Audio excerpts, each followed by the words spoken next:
Today we're going to talk about a veterinarian client of mine that I have in Pennsylvania.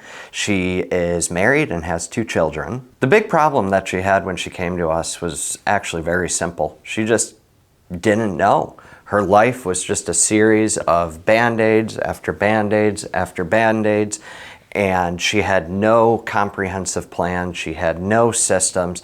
She just made it work however she needed to make it work in the moment.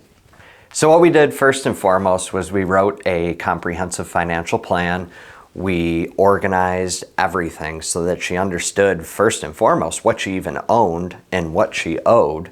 And then from there, we built in our standard systems. We made her savings automatic off the top. We made sure that her household was protected. We organized their investments in a way that was prudent for their risk tolerance. Although she has only been with us for probably 6 months at this point, the outcome has been amazing. Initially, her reaction was, of course, there's no way I'm going to be able to do this.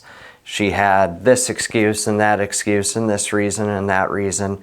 So I just very politely said, okay, let's just start out and try it. Well, sure enough, we tried it. Week 1 turned into week 2. Next thing you know, she's increasing this or paying more on that debt. And now months later, we've got her saving almost her full 10%, and everything is organized and the chaos is gone.